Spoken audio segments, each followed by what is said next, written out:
Nessa época, o Líbano era aliado de Salomão. Aliado forte de Salomão e Davi. Com o passar do tempo, aconteceu um problema. Lembra que lá atrás eu comecei a contar a história da Assíria e que a Assíria caiu? Mostra o próximo mapa depois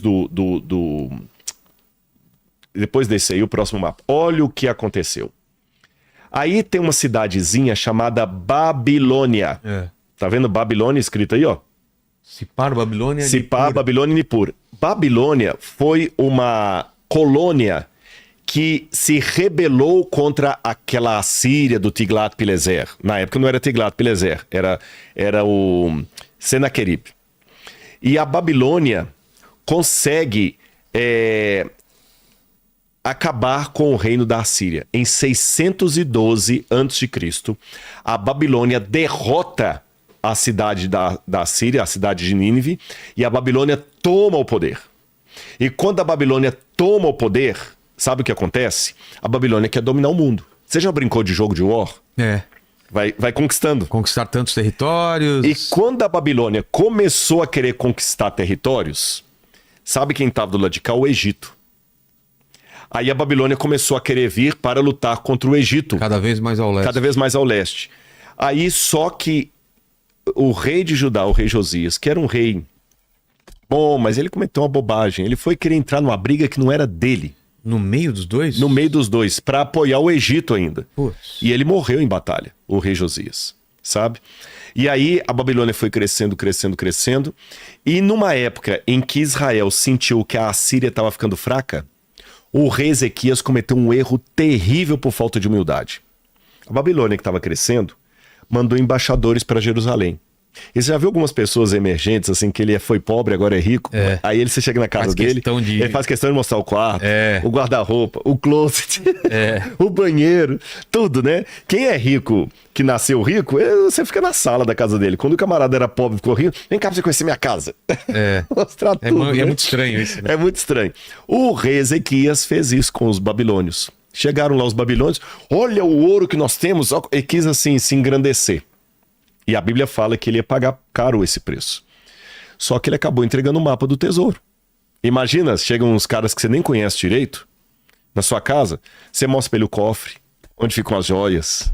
Olha, isso aqui é a joia da minha esposa, tem muita joia, que eu gosto que ela usa joia mesmo, já falei, tem que usar muita joia. Olha aqui na garagem eu tenho um Porsche, olha aqui minha academia, olha esse óculos aqui que veio de tal lugar e tal. Cresceu o olho do outro. Aí o que os babilônios vieram depois, na época de Nabucodonosor? Vieram destruir Jerusalém. Ele fez 3 incursões sobre Jerusalém. Uma no ano 606 a.C., outra numa data que ainda é discutível, e a terceira e última em 587 a.C., ou 586, dependendo do calendário que você usa, e destruiu o templo de Jerusalém. Só que, vamos voltar para o mapa aqui, se você olhar a linha pontilhada do mapa, é a linha que Nabucodonosor usou para atacar Jerusalém. Ele saiu de Jerusalém, passou por Sipar, foi subindo, passou por Recef, depois de Recef ele passou por Alepo. Alepo é Síria. Depois ele desceu por Hamat, depois ele passou perto de Biblos ali. Quando ele chegou perto de Tiro, ali, o que o Nabucodonosor fez? Essa viagem toda, se você vai de carro com a família de São Paulo para Salvador, você tem que parar no posto, eu ia falar no Graal, mas fazer merchan para eles. Tem outros postos, né? Posto, bom, para não fazer merchan de ninguém, já falei do Graal aqui, né? Depois vocês mandam os royalties pro Vilela aqui, viu, Graal? Mas para não falar de nenhum, toda a estrada tem um posto do gaúcho. Churrascaria Gaúchão. Todas têm. É verdade. E geralmente é cor-de-rosa, eu não sei porquê. Ah, é? Pode olhar. Atenção, quase toda. Desculpem os gaúchos, mas é verdade. Eu não tô fazendo nenhuma. Bastante também gaúchão. Sempre assim. É sempre ter um posto, churrascaria Gaúchão, e não sei porque é cor-de-rosa. E você tem que parar ali para abastecer o carro, para fazer um xixi, para poder. Tem que parar. Naquela época não tinha posto de gasolina. Você vinha com um exército, você dependia que cidades ao longo do caminho aceitassem da guarida pro seu exército, para ele beber água e tudo e continuar a viagem. Hoje, quando eu fui lá no Líbano, perto de Beirute, quando você sai um pouquinho assim na periferia de Beirute, tem lá um lugar que tem inclusive uma silhueta de um rei babilônico e uma inscrição babilônica que Nabucodonosor passou por ali. É um lugar até que tá assim, não muito protegidinho, fica perto de uma rodovia, de difícil acesso. Eu já estaria protegendo aquilo ali, cortando, levando para o museu, né? Mas tá lá, pegando, tá lá. O Nabucodonosor passou por ali. Ele passou por Tiro. E sabe o que o pessoal de Tiro fez? Parabéns, Nabucodonosor. Bem feito, Jerusalém. Uhul, destruiu Jerusalém. Nabucodonosor passou por lá na ida e na volta, depois de ter destruído o templo. Olha que curioso, pessoal. A cidade de Tiro, que construiu o templo de Jerusalém, comemorou a destruição do templo de Jerusalém. Que ironia da história. E eu vou mostrar isso para você na Bíblia. No livro de Ezequiel, capítulo 26, o profeta Ezequiel, que viveu nessa época, ele conta desse deboche de Jerusalém. Tá aqui, olha. Ezequiel capítulo 26 diz assim: no 11º ano, no 1º dia do mês, a palavra do Senhor veio a mim, dizendo: filho do homem, Tiro, cidade do Líbano, disse a respeito de Jerusalém: bem feito. Ou seja, tomou na cabeça, comemoraram, fizeram um desfile. Aí Deus fala: foi arrombada a porta dos povos. Ela se abriu para mim. Eu me tornarei rico, mas ela será arrasada. Por isso, assim diz o Senhor: eis que eu estou contra você, ó Tiro, e farei subir muitas nações contra você, assim como o mar faz subir as suas ondas. Elas destruirão as muralhas de Tiro, derrubarão as suas torres, e varrerei o seu pó, e farei dela uma rocha lisa. No meio do mar, ela virá a ser um lugar onde pescadores secam as suas redes, porque eu anunciei, diz o Senhor. Vilela, quando Deus falou isso de Tiro, Tiro era uma cidade maravilhosa, era como Nova York, Londres, Paris. É como se falasse assim, Nova York, você vai ser jogada no meio do mar e as suas pedras vão virar lugar onde os pescadores enxugam as redes. Eu, quando fui à cidade de Tiro, eu mergulhei com cilindro. Sim. Inclusive, eu esqueci de trazer esses vídeos, eu podia mostrar para vocês. Eu tenho vídeo, até no programa que eu vi no Rotas Bíblicas, onde eu mergulho e lá debaixo do mar eu mostro as ruínas de Tiro debaixo do mar, como a Bíblia falou, as suas pedras serão lançadas no meio do mar. E quando eu saí do mergulho, que eu fui almoçar, sabe o que havia ali em toda a costa? Várias colunas da cidade de Tiro, antigas, que estavam ali no cais, ali na marina. E sabe o que eu vi? E tá filmado isso, tá? Enxugando em cima dessas colunas antigas, rede de pescador. Poxa. Exatamente como a Bíblia falou. Essa profecia aqui foi feita 586 anos antes de Cristo. Então nós estamos aproximadamente quase 2.600 anos depois. E eu vi com os meus próprios olhos o cumprimento dessa profecia. Olha que curioso. A ira de Deus contra Tiro... achou. Oh, rapaz, você é bom, viu? Oh. Rapaz, você é bom. Eu vou mergulhar lá. Rodrigo, pode ir. Vai lá. Mergulhei. Ali é o momento que eu estou debaixo da água. Olha lá, as colunas de Tiro. Até no período romano, ela continuou depois submersa. Aqui você tem uma parte que tem uma grande calçada. Olha lá, eu achei um jarro antigo, uma alça. A alça do jarro. Antigo. Gente, isso aqui é apenas ok, viu? É que debaixo da água você tem que fazer ok, não é o que vocês estão pensando, não. Se fizer aqui assim, aqui é pra subir, né? exatamente.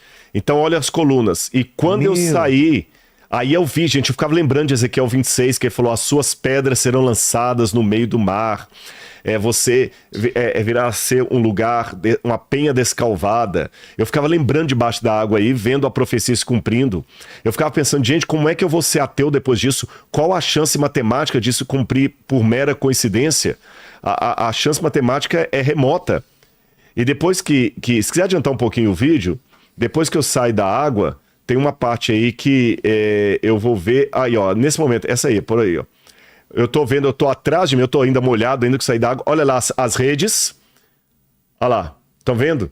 Aí tudo são partes de redes. E debaixo dessas redes eu tinha colunas. Tem uma parte do vídeo que eu mostro as colunas antigas e as redes. Isso, inclusive, é um barco fenício. Tá bem? Bom, isso aí é um pedaço da cidade de Tiro moderna. Então, eu vi cumprindo. A profecia... Obrigado mesmo por você ter resgatado esse vídeo aí, viu?